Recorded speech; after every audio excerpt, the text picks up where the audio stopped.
26절로 31절입니다. 찾아서 제가 한 절, 여러분이 한 절 교독하도록 하겠습니다. 고전 고린전서 1장 26절로 31절입니다. 제가 26절 읽겠습니다. 형제들아 너희를 부르심을 보라. 육체를 따라 지혜로운 자가 많지 아니하며 능한 자가 많지 아니하며 문벌 좋은 자가 많지 아니하도다. 그러나 하나님께서 세상에 미련한 것들을 뺏사 지혜 있는 자들을 부끄럽게 하려 하시고 세상에 약한 것들을 택하사 강한 것들을 부끄럽게 하려 하시며 하나님께서 세상에 천한 것들과 멸시받는 것들과 없는 것들을 택하사 있는 것들을 폐하려 하시나니 이는 아무 육체도 하나님 앞에서 자랑하지 못하게 하려 하시나 너희는 하나님으로부터 나서 그리스도 예수 안에 있고 예수는 하나님으로부터 나와서 우리에게 지혜와 의로움과 거룩함이 되셨으니 기록된 바 자랑하는 자는 주 안에서 자랑하라 함과 함께 합니다. 아멘. 네, 이 본문의 말씀을 중심으로 지역교회 지체들의 자랑거리입니다. 이 자랑거리라는 제목으로 하나님의 말씀을 상고하겠습니다. 여러분 자랑거리 필요하지 않습니까? 누구든지 다 자녀들 자랑하고 싶어. 자녀들 참 효도하고 부모에게 참 살갑게 하면은 자랑하고 싶어 하죠. 또 여러분들이 사업이 잘 되면 자랑하고 싶지 않습니까? 여러분들이 정말 남들이 알지 못하는 지혜를 깨달아 알면 자랑하고 싶지 않습니까? 이제 그런데 하나님께서 우리 교회의 지체들이 무엇을 자랑하지 말고 자랑해야 되는지 이 자랑거리를 주십니다. 그래서 이걸 잘 받아서 말할 때마다 자랑하는 우리 여러분들 되시기를 주님의 이름으로 축원합니다. 네. 그래서 오늘은 2022년 새해 3월의 마지막 주일이자 주 예수 그리스도의 예루살렘 성 입성과 십자가 고난을 기억하고 기념하는 사순절 제4주 주일입니다. 여러 우여곡절 가운데서도 오늘 여기까지 선하게 인도하여 주셨고 또 이후에도 아낌없이 복과 은혜와 사랑을 부어주시며 영생으로 인도하여 주실 주 하나님께 감사 경배 할렐루야로 그 이름을 송축하며 높여드립시다. 할렐루야. 아멘.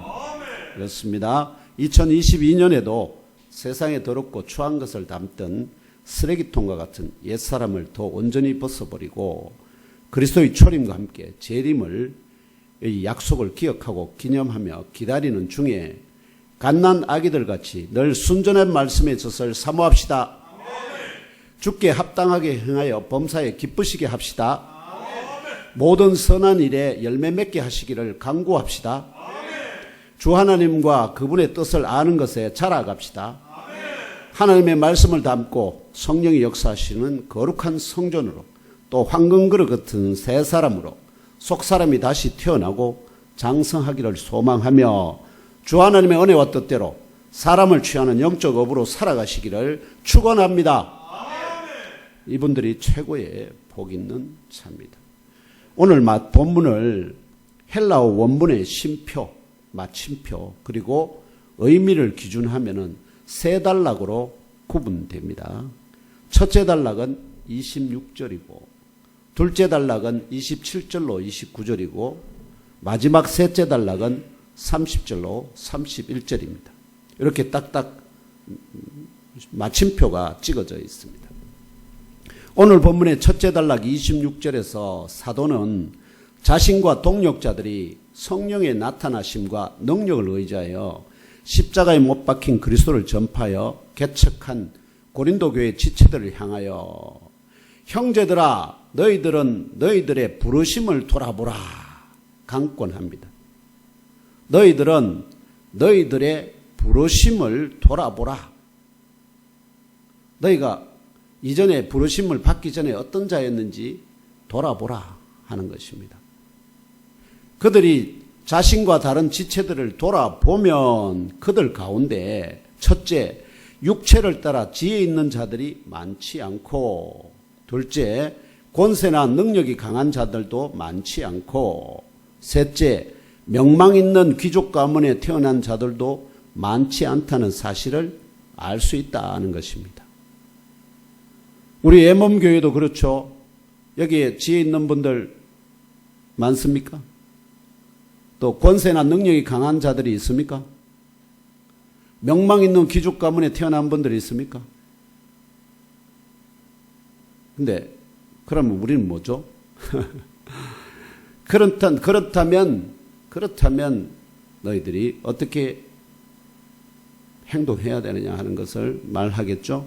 이어지는 둘째 단락 27절로 29절에서 사도는 하나님께서 지역교회의 지체로 대부분 세상에 미련한 자들, 약한 자들, 천한 자들, 멸시받는 자들, 존재감이 없는 자들을 택하여 부르신 이유는 아무 육체도 하나님 앞에서 자랑하지 못하게 하기에 위한 것이라 밝힙니다. 그렇다면 사도가 이런 세상에서 존재감 없는 자들을 택하여 부르시고 고린도 교회의 지체가 되게 하신 하나님의 뜻을 열어 보여주는 구체적인 의도는 무엇일까요?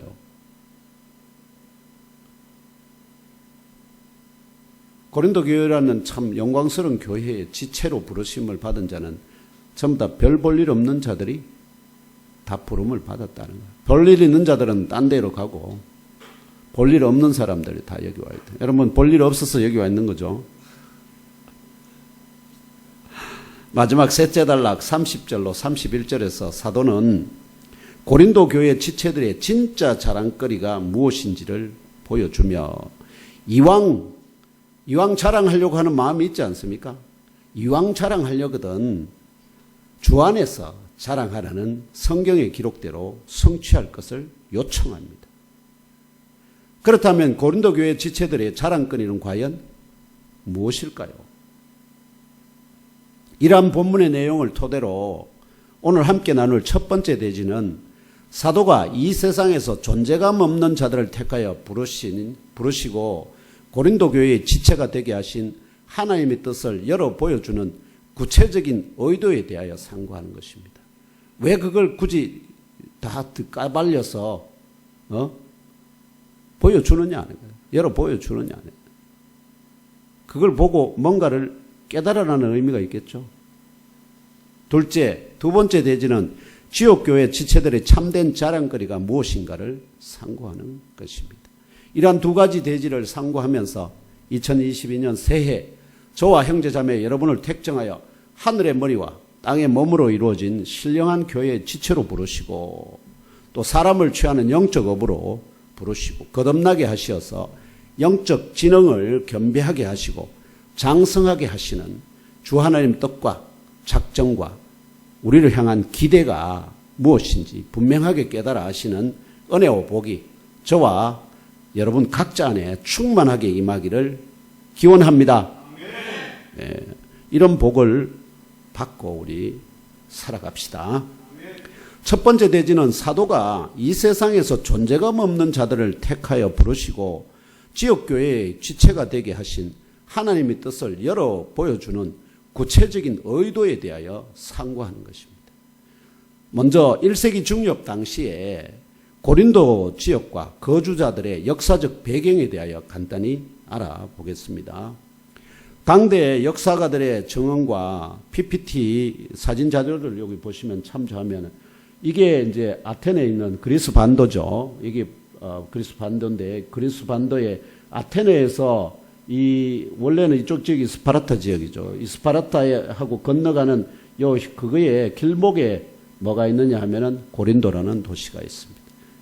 그래서 이쪽으로 좀 건너온 지역입니다. 이 지역입니다. 이 지역. 이 지역이 고린도 도시입니다.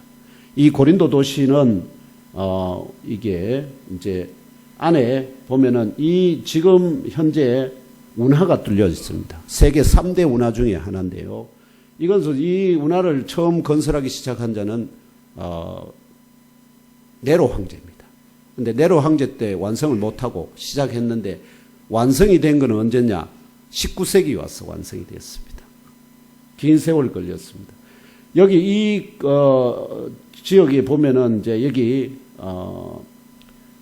이 산이 바로 그 유명한 이 고린도 그 아크로코린트산이라고 합니다. 해발이 대략 575m인데요. 이 위치는 여기가 이제 여기가 아폴론 신전이거든요. 아폴론 신전이 있는 주변에 아고라에서 여기가 이 아폴론 신전의 주변에 이쪽이 시장이었습니다. 아고라. 이 아고라에서 이 남쪽으로 해발 575m 높이의 아크로코린토산이 있습니다. 이 코린토산 위에 정상에 뭐가 있느냐 하면은 성체가 있는데요. 전쟁을 위한 성체가 있는데 이 위에가 정상이 접시처럼 생겼습니다. 접시처럼 생겼는데 그 산 정상에 거대한 아프로디테의 신전이 자리 잡고 있습니다. 엄청난 규모의 신전이 자리 잡고 있는데 이곳의 예배는 주로 성을 찬미하는 데 드려졌습니다. 성을 찬미. 여성의 그 풍만함, 어떤 성적인 이런 걸 찬미하는 데 예배가 드려졌다는 것. 그래서 이 아프로디테의 여신에게 바쳐진 여성 1000여 명이 어떤 그 축제를 하면 행렬을 하고요. 또 그 엄란한 의식을 집행하고 또 개인적인 유혹이 남성 성도들을 너무나 흥분시켰고 그래서 고린도는 더없이 엄란한 도시가 되었습니다. 성적으로 아주 문란하고 방만한 그런 지역이었죠. 그래서 고대 세계에서는 바람둥이를 가리켜서 고린도인처럼 산다고 말할 정도였다고 전해집니다. 아시죠? 고린도인처럼 산다는 것은 정말로 감당 못할 바람둥이다 이런 뜻입니다. 역사적으로 고린도는요 기원전 146년 오래된 고대 로마의 반역을 꾀하다 완전 파괴되었다가 기원전 44년에 재건되었습니다. 그래서 도시가 구도심과 신도심 이렇게 두 지역으로 나누어져 있었습니다. 그래서 재건된 신도시 안에 뭐가 있느냐면 이 아폴론 신전이 지어졌습니다. 이 재건된 신전 아래 신도시에 세워졌고요. 이 도시는 로마가 재건했기 때문에 로마는 또 이 그리스 신화의 최고의 남자 신으로서 아폴론을 꼽거든요. 근데 이성의 신이라서 여성들로부터 사랑을 못 받습니다. 그래서 평생을 홀로 삽니다.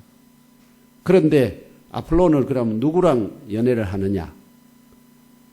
어린 미동들하고 남성 미동들.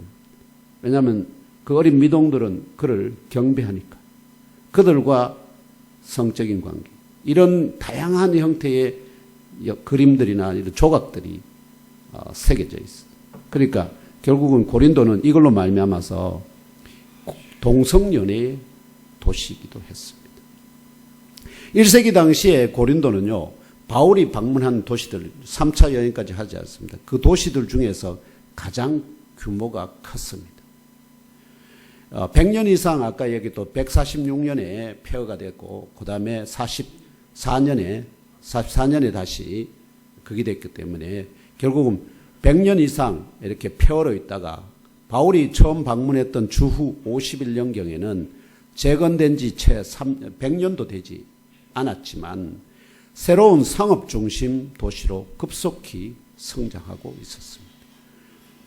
이 도시가 상대적으로 좀 좁은데요. 이 도시 좁은 지역 이 안에 인구가 대략 25만이 정도가 살았다고 합니다. 그래서 이 거주자들의 상당 부분이 노예들이었다고 합니다. 노예이건 자유이건 아무튼 고린도에서는 로마 제국의 천역에서 온갖 민족과 지역 출신의 사람들이 고향을 버리고 떠나서 이곳에서 노동을 하면서 먹고 살기 그런 고향에서 단절된 뿌리 상태로 뿌리 없이 살았다. 마치 우리가 해외 유학 가듯이 아시죠? 이런 상태였다 합니다. 그래서 이곳에는 회당 중심의 유대인 공동체를 제외하고 대부분이 공동체를 이루지 못하고 홀로 외롭게 살아가고 있었습니다. 이들의 모습은 학자들에 따라서 현대 사회의 도시 빈민가 사람들과 비슷했다고 합니다. 이처럼 고린도인들은 그 지역에 유대인 회당이 존재했거든요. 그래서 하나님의 말씀이 그 안에서 가르쳐지긴 하였지만 여전히 외적으로 문란하고 혼잡한 이성 및 동성 간 성생활과 내적으로 신화 속 신 아닌 신들을 숭배하는 우상 숭배가 만연한 환경에서 태어나고 자라고 죽어가고 있었습니다. 이게 역사적인 배경이었습니다. 주 하나님께서는 이들을 궁일이 여기셨고요. 그래서 바울을 마케도니아를 거쳐서 이까지 인도하여 주셨고, 사도 바울과 동역자들의 전도 아시죠? 전도 그리고 간증을 통하여 주 하나님의 뜻대로 십자가에 못 박힌 그리스도의 복음이 전파되고록 성령으로 역사하셨던 것입니다. 성령의 능력이 나타났어요. 그래서 방언이라든지 이런 언사들이 많이 나타났습니다. 고린도 교회에. 이 복음을 제국 전역에서 붙잡혀온 다양한 인종의 노예들, 특히 우상 숭배자들, 동성 연애자들, 새로운 지혜를 추구하던 철학자들, 유대인 디아스포라 등이 듣고 성령의 나타나심과 능력을 통하여 믿음을 고백하였고 물세례를 받아 구별됨으로 고린도 교회가 세워지게 되었습니다. 이것이 고린도 교회의 시작입니다. 그런데 이러한 역사적 배경 가운데 사도 바울과 동역자들이 1년 6개월가량 머물며 섬기던 사도는 부득불 고린도 교회 지체들 가운데 내적인 신앙 인격과 성숙도를 기준으로 몇 사람의 장로를 택하여 안수하고 사역을 이어나가도록 세운 후에 그들을 떠나 에베소 지역을 방문한 후 안디옥 교회로 복귀하였습니다. 대략 4년 정도가 이후로부터 대략 4년 정도가 경과했는데요. 이 날짜를 이 때를 정확하게 알 수 있는 것은 뭐냐면 주 51년에 정확히 알 수 있는 것은 이 고린도 지역에 로마 총독으로 부임한 총독이 부임한 날짜에 대한 정확한 비문이 발견됐습니다. 그 비문의 날짜를 기준으로 할 때 바울이 그때 거기에 있었거든. 그래서 신임 총독이 왔던 날짜 오자마자 유대인들이 바울을 잡아가지고 법정에 고소를 했거든. 그러니까 그 날짜가 대략 51년이라는 정확히 나온다는 겁니다. 그래서 이제 그때로부터 대략 4년이 경과한 주후 55년경 세운 교회들을 더욱 굳게 견고하게 세우기 위하여 3차 전도 여행을 떠난 사도가 에베소 지역에 도착하여 복음 전파의 사역을 감당하는 중에 이때 아볼로는 어디에 있었냐면 고린도 교회에 있었습니다. 이 고린도 교회를 섬기고 있을 때였습니다. 그런데 고린도 교회 지체들 사이에 분열과 분쟁이 발생했다는 소식을 고린도 교회 여성도인 글로에의 집 사람들을 통하여 듣게 되었습니다. 바로 이 분열과 분쟁을 극복하고 고린도 교회 지체들이 같은 마음과 같은 뜻으로 연합하게 하기 위하여 이 편지를 쓰게 된 것입니다. 지역교회의 지체들 사이에 분열을 주도하는 사람들을 생각해 보시면 알겠지만 필연적으로 교회 내에서 존재감이 있는 분들일까요? 존재감이 없는 분들일까요? 존재감이 없는 분들은 뭐라고 떠들어봐야 아무런 영향력이 없습니다. 문제는 존재감이 있는 분들입니다. 이 존재감이 있는 큰 지도급 인사들일 수밖에 없습니다. 이 지도급 인사가 사도가 세운 장로들일 수도 있고요. 장로가 한 사람만을 세우지는 않았을 겁니다. 장로일 수 있고요. 그 다음에 아볼로의 가르침을 받은 철학자일 수도 있습니다. 그리고 게바, 베드로의 명성을 잘 알고 있는 부유한 유대인 개종자일 수도 있고요. 그 다음에 바울이 전한 복음의 중심에 십자가에 못 박혀 죽으신 후에 돌무덤에 장사되고 3일째 다시 살아 부활하신 그리스도이다 하는 진리를 제대로 파악한 이런 지식이 있는 사람들은 이전에 신화를 가르치던 교사일 수도 있습니다. 그 근본이 아시겠죠? 근본적으로 여러 가지 다양한 스펙트럼의 사람들이 그곳에 모여 있었다. 우리는 지금 한국 사람만 있지 않습니까? 여기에 흑인, 또 백인, 또 저 모슬림 이런 출신 유대인하고 뒤섞여서 여러분 제가 목회한다고 생각해 보십시오. 각양각색의 인종적인 특징들이 그런 교회가 바로 고린도 교회였습니다. 사도는 고린도 교회가 바울파, 아볼로파 등으로 분열되는 과정에서 이 지도급 인사들이 바울과의 관계나 아볼로의 관계 등을 이렇게 말하잖아요. 나 바울로인데 이렇게 말하면서 결국은 그걸 통해서 뭘 하려고 했을까요? 자기 자신을 자랑하는 거죠. 자기 자신을 자랑한 것이죠. 이 자기 자신을 자랑한 것을 그 원인의 하나로 파악한 듯합니다. 아시겠죠? 내 바울하고 친하다 하면은 그 말이 뭡니까? 나 좀 알아줘 이런 뜻 아닙니까? 그렇죠. 결국은 자기를 대부분 다 누구하고 뭐 친하다, 대통령하고 친하다, 뭐죠? 내 좀 알아줘. 내 그런 힘 있는 사람이다 하는 거 알아달라는 의미 아닙니까? 그런 의미입니다.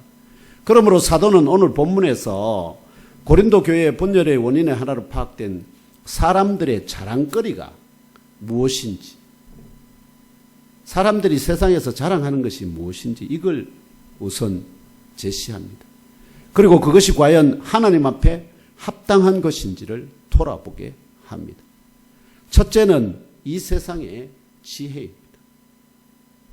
그러나 하나님께서는 이 세상의 지혜를 미련하게 하셨기 때문에 아시죠? 앞에 미리 말씀해 놨습니다.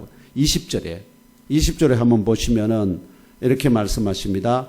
지혜 있는 자가 어디 있느냐? 선비가 어디 있느냐? 이 세대의 변론가가 어디 있느냐? 하나님께서 이 세상의 지혜를 미련하게 하신 것이 아니냐.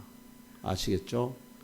그걸 근거로 십자가에 이렇게 이 세상의 지혜를 미련하게 하셨기 때문에 십자가의 도를 통한 하나님의 구원 원리를 스스로 깨달아 아는 지혜 있는 자가 아무도 없다고 이미 앞서 20절에 변증하였습니다. 그러므로 고린도 교회의 지체들 가운데 육체를 따라 지혜자가 많지 않다는 증언은 요걸 이해하려면 먼저 고린도 철학에서 그리스 철학에서 사람을 가시적인 육체와 비가시적인 부식해 요구로 파악하던 당대의 지혜로 말하고 있다는 것을 이해해야 됩니다. 그러면 사람을 뭘로 가시적인 육체로 따라서 이 가시적인 것조차 아시겠죠? 눈에 보이는 가시적인 것조차 그 기원이나 그 원인을 알아 깨달아 아는 지혜로운 자가 많지 않았기 때문에 그렇다면 비가시적인 것을 깨달아 아는 지혜로운 자는 혹은 구원이라는 것은 영적인 것입니다. 그러면은 이미 푸시케라는 것에는 영이 없습니다. 아시죠? 영은 이 헬라 철학에서는 신적인 거거든요. 인간은 신적인 것과는 상관이 없습니다. 그래서 결국 어떤 의미가 되느냐? 결국은 신적인 것은 완전히 자기들과 분리되어 있기 때문에 그 푸시케적인 것으로는 아시겠죠? 깊은 것을 깨달아 알 수 없다. 근본적으로 한계를 갖고 있다. 그래서 그런 지혜로운 아시겠죠? 비가시적인 것을 깨달아 아는 지혜로운 자는 아무도 없다는 사실을 암시합니다.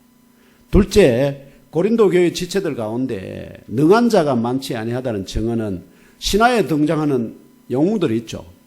영웅들 오면 지옥에 음부에도 내려가고 올라오고 이런 신화들이 있지 않습니까? 그런 신화들에 등장하는 영웅들 같이 능력 있는 자가, 능한 자가 아무도 없다는 사실을 암시합니다. 어디 안에?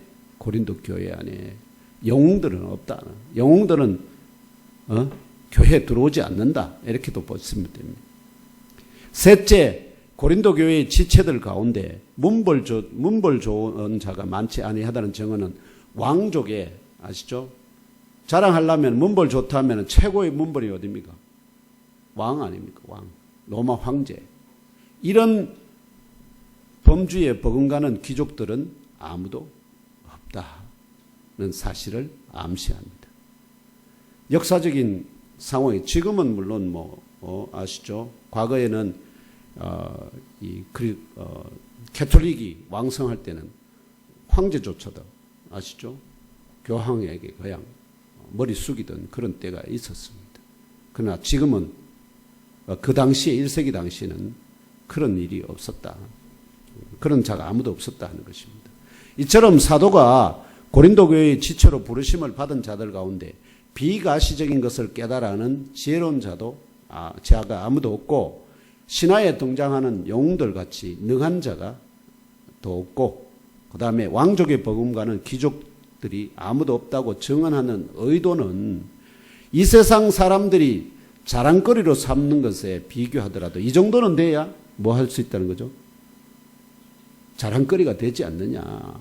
그런데 그런 세상의 기준으로 말한다 하더라도 너희들 가운데 자랑할 만한 자가 누가 있느냐. 이런 메시지 아니겠습니까? 이게 바로 바울이 사도가 의미하는 의도입니다.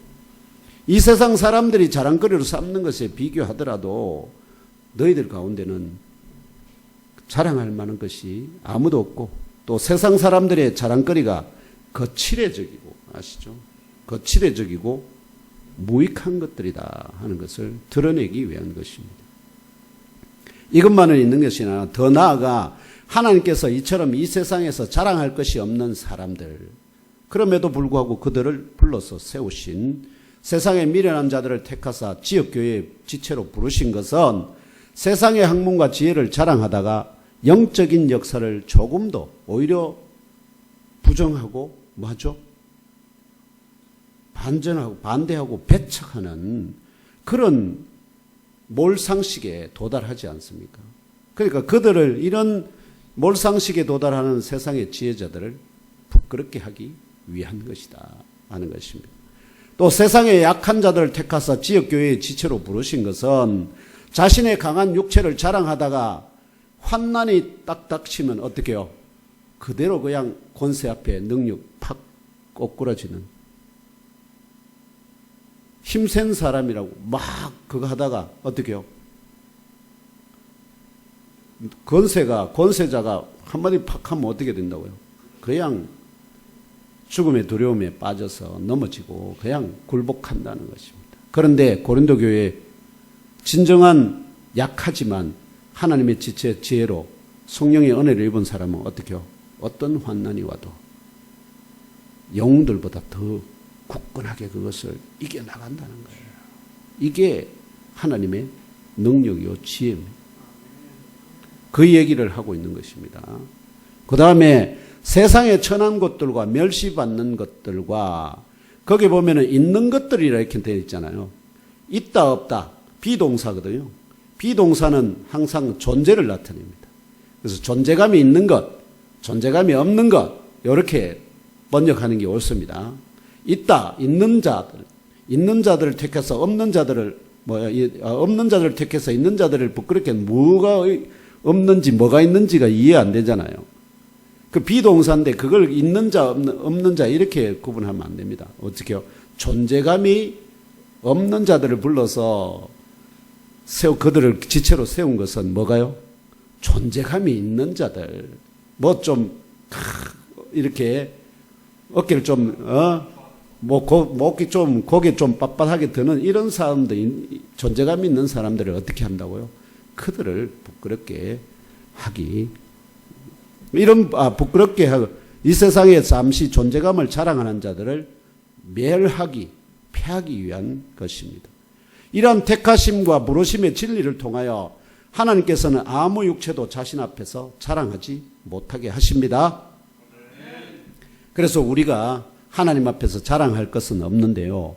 이러한 하나님의 뜻과 작정을 사도가 열어 보여주는 구체적인 의도는 고린도 교회 지체들 가운데 여전히 지체가 되었음에도 불구하고 여전히 이전의 습관대로 세상의 학문과 지혜를 혹은 육체적 강함을 혹은 혈통적 신분을 자랑거리로 삼는 존재감 있는 자들이 있었다는 것입니다. 그럼 이들을 향해서 어떻게 해요? 그 존재감 있는 자들을 어떻게 바꿀 수 있을까요? 어떻게 지혜를 얻게 할까요? 바로 이들을 권면하여서 무익하고 하나님이 미워하시는 바 외적인 자랑거리를 버리게 하고 오히려 내적인 곧 영적인 자랑거리를 깨달아 알고 널리 자랑하게 하기 위한 것입니다. 바로 두 번째 대지가 그 핵심입니다. 지역교회 지체들의 참된 자랑거리가 무엇인가 하는 것입니다. 민준 집사님은 하나님께서 우리에게 주신 진정한 자랑거리가 뭐라고 생각하십니까? 뭐로 알고 있습니까? 갑자기 얘기하니까 좀 그렇죠. 우리 오랫동안 한 40년 장로님 신앙생활 하셨나요?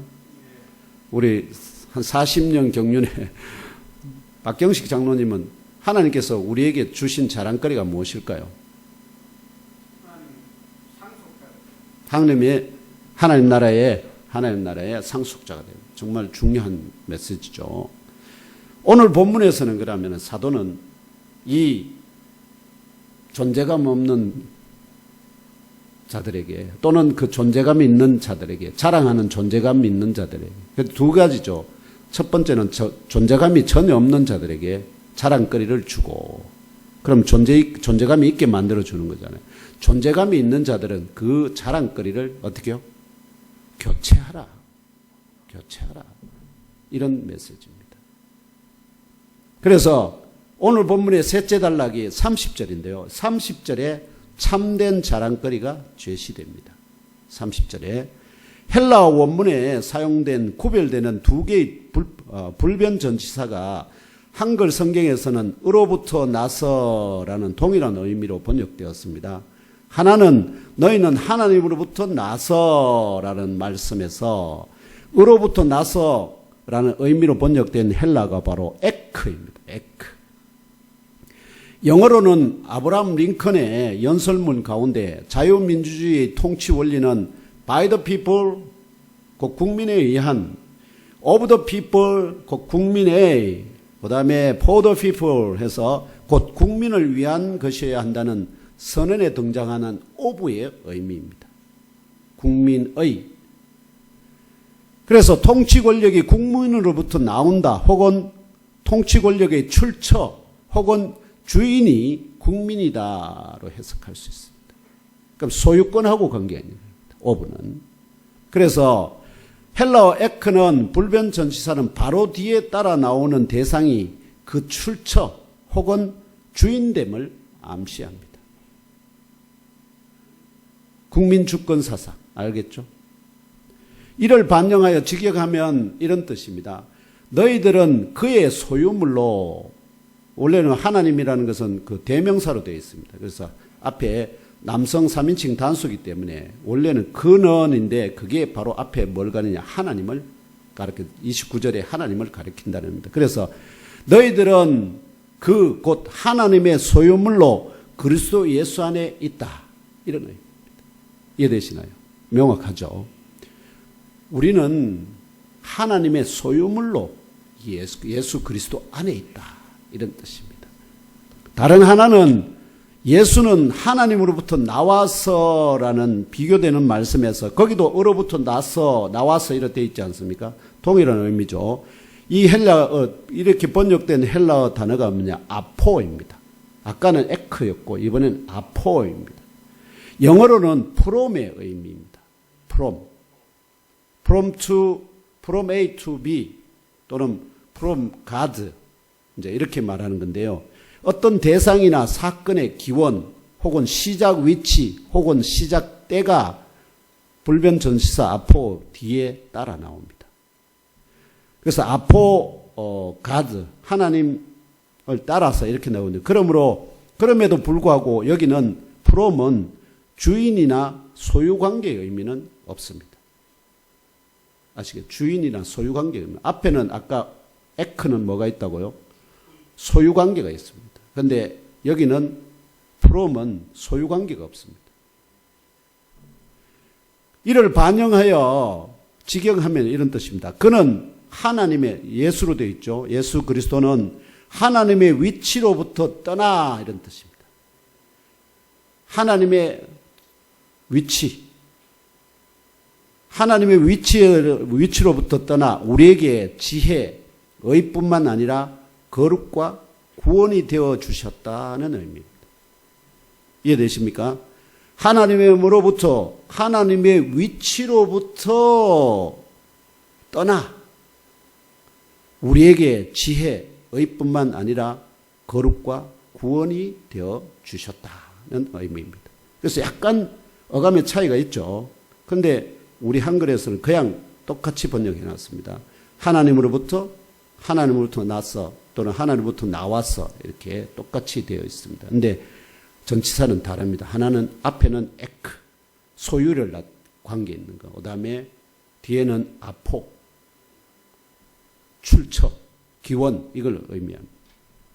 그래서 예수 그리스도는 하나님의 위치로부터 떠나 모든 지역교회의 지체들에게 뭐가 됐다고요? 지혜, 의뿐만 아니라 거룩과 구원이 되어 주셨기 때문에 하나님의 소유물로 그리스도 예수 안에 있는 지역교회의 지체들의 참된 자랑거리는 뭘 할 수 있을까요? 참된 소유주가 주인이 누굽니까? 하나님을 자랑할 수 있다. 첫 번째 주인을 자랑하라 하는 것입니다. 나의 주인이 하나님이십니다. 이걸 자랑하는 거예요. 두 번째 그 주인이 우리를 그리스도 예수 안에 두셨는데 그 예수 안에 두신 그 예수가 뭐가 되었느냐? 바로 하나님의 지혜, 하나님의 지혜, 그 다음에 하나님의 의, 하나님의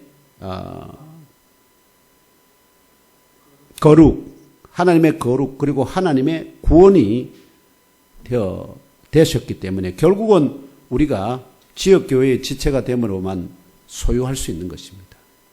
지역교회가 되기 이전에는 이걸 소유할 수가 없습니다. 그리스도 예수 안에 밖에 있기 때문에.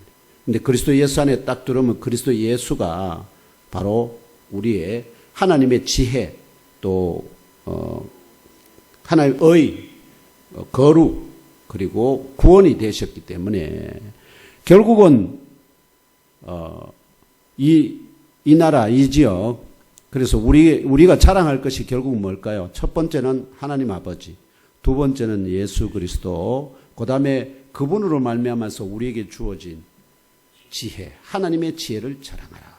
하나님의 의를 자랑하라.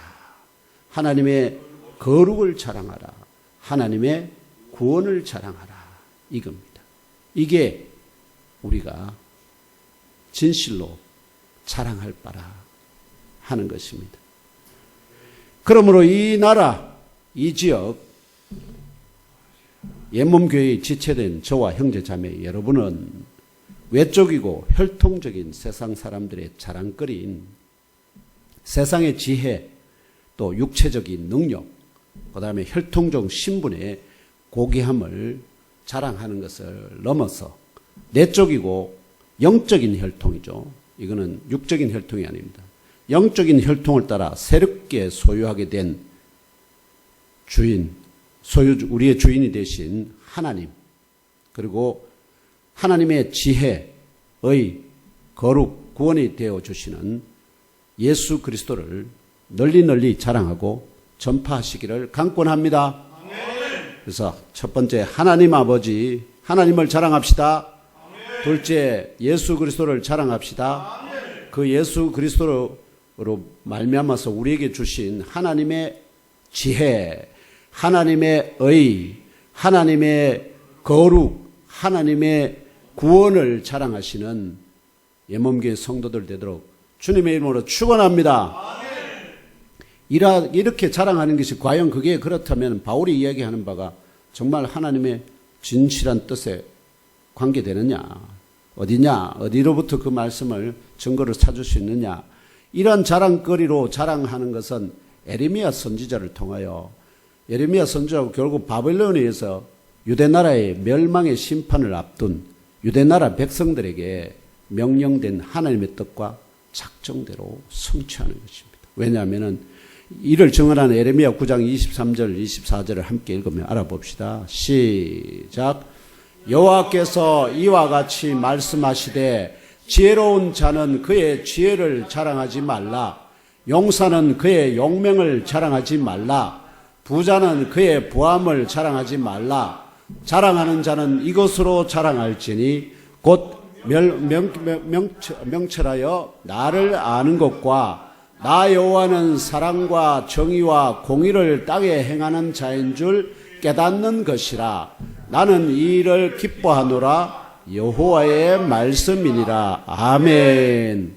하나님께서 미워하시는 바, 내가 이거 미워한다고 말씀하시는 것이 바로 지혜로운 자는 그의 지혜를 자랑하지 말라. 자랑하는 것을 미워한다는 거예요. 자랑하지 말라는 거예요. 왜 지혜로운 자가 그의 지혜를 자랑하지 말아야 될까요? 지금 유대나라는 바벨론에 의해서 끝나거든. 멸망당한다고. 그런데 거기에 지혜가 그 지혜로 뭘 하겠습니까? 그 지혜를 바벨론을 이기겠습니까? 자기를 구원하겠습니까? 아무것도 못해요. 그 지혜로. 아무 능력이 없는 지혜입니다. 또 그의 용명을 자랑하지 말라. 그 용명함으로 싸워서 바벨론을 군대를 물리치겠습니까? 결국 싸우다가 그냥 한 방에 훅 가는 거거든요. 또 그의 부함을 자랑하지 말라. 멸망하는 나라의 소유한 재산이 무엇입니까? 무슨 의미가 있죠? 그런 현실적인 그 관점에서, 그래서 그것들은 다 패할 거니까 뭐를 자랑하라는 겁니까? 명철하여 나를 아는 것과. 왜냐합니까? 나를 아는 자는 바벨론에 의해서 그거 하더라도 그들을 살릴 거거든. 에레미야는 그들이 죽이려고 했지만 오히려 바벨론 군대를 통해서 그를 살려냅니다. 그 다음에 그래서 결국은 왜 에레미야가 여호와를, 하나님을 알았기 때문에. 그러면 또 하나는 나 여호와는 사랑과 정의와 공의를 땅에 행하는 자인 줄, 이걸 깨닫는 자, 그리고 그 행하는 자를 하나님은 뭐 하신다고요? 기뻐하신다. 기뻐하신다. 결국은 하나님께서 자기 소유된 유대 백성들에게 자랑거리로 삼아 자랑하지 말라고 명령하시는 것은 세상의 지혜로운 자의 지혜입니다. 아무 유익이 없습니다. 세상에 용사된 자의 용맹입니다. 멸망을 앞둔 그게는 아무런 의미가 없습니다. 세상에 부자된 자의 부함입니다. 우리가 똑같습니다. 현재 우리의 인생에 과연 환난이 몰려오면 우리의 지혜가 우리를 살리겠습니까? 우리의 용맹이 전쟁을 승리로 이기겠습니까? 우리의 부함이 계속 남겠습니까? 반면에 자랑거리로 삼아 자랑하라고 명령하시는 것은 명철하여 하나님을 아는 것을 자랑거리로 삼아 자랑하라. 또 여호와는 사랑과 공의와 정의를 이 세상에 행하시는 하나님이시다는 진리를 자랑거리로 삼아 자랑하라입니다. 이걸 자랑하라. 고린도 지역에 분명히 하나님의 백성 그리고 회당이 있었습니다. 그건 성전을 대신하는 겁니다. 그럼에도 불구하고 그 지역 사람들에게 아무런 뭘 끼치지 못했죠. 영향력을 끼치지를 못해서 오히려 자기들끼리만 아시겠죠. 예. 바로 이 명령과 뜻대로 명철하여 하나님의 위치로부터 떠나서 사랑과 공의와 정의를 이 세상에 행하셨던 하나님의 아들 그리스도 예수를 알고 믿어서 지역교회에 지체된 성도들이 소유하게 된 뭐가 소유하게 됐죠? 그리스도를 소유하기도 하고 하나님을 소유하기도 또 우리가 하나님에게 소유되기도 하고 또한 그리스도를 통해서 하나님의 지혜가 여러분 것이 되었습니다. 하나님의 의가 여러분 것이 되었습니다. 하나님의 거룩이 여러분의 것이 되었습니다. 하나님의 구원이 여러분의 것이 되었습니다. 이것을 자랑거리로 삼아 때를 얻든지 못 얻든지 항상 자랑하시는 저와 형제 자매 여러분 되시기를 주 예수 그리스도의 이름으로 축복합니다. 이제 말씀을 맺고자 합니다. 이 종말의 시대를 사는 가운데 십자가에 못 박힌 그리스도를 통하여 함께 택하심을 입어 지역교회를 이루게 하신 저와 형제 자매들 가운데 만주의 주인 되신 하나님께서 십자가에 못 박힌 예수 그리스도를 통하여 자랑할 것이 없고 존재감이 없는 우리 각자를 지역교회의 지체로 부르셨다는 진리와 그 영적 의미를 잘 모르거나 망각하거나 무시할 때에 지역교회 지체들 사이에 뭐가 발생할까요? 분열이 발생합니다. 이게 첫 번째 이유였고요. 또 영적 어린아이 같은 예전의 모습대로 자신의 학문과 지혜를 혹은 육체적 능함을 혹은 혈통적 신분을 자랑거리로 삼을 때 지체들 사이에 분쟁과 분열이 일어난다는 사실을 먼저 깨달아 아시기 바랍니다. 이제부터는 어린아이 같은 영적 상태를 벗어버리고 그리스도를 온전히 소유함으로 주어지는 하나님의 지혜와 의와 거룩과 구원을 소유한 것과 하나님의 아들, 하나님과 그분의 아들 예수 그리스도를 아는 것을 자랑거리로 삼기까지 영적으로 장성하여서 한마음 한뜻 안에 하나로 온전히 연합하시기를 축복합니다. 지금 오늘 여기까지 저와 형제 자매 여러분이 그리스도인으로서 성령의 인도하심을 따라 최후 심판의 종말적 시대 가운데 하루하루 이어지는 영적 실험과 영적 전투 현장 속에서 사람을 취하는 업으로 훈련받고 각종 시험과 환난을 이기고 또 이기도록 온전히 연단되며 장성하게 되는 과정에 있습니다. 오늘 본문이 여러분들에게 진실로 온전히 깨달아지고 정말 나의 자랑거리로 삼아야 되겠다고 심령 깊이 새기신다면 여러분들에게 변화의 그런 역사가 일어날 걸 믿습니다.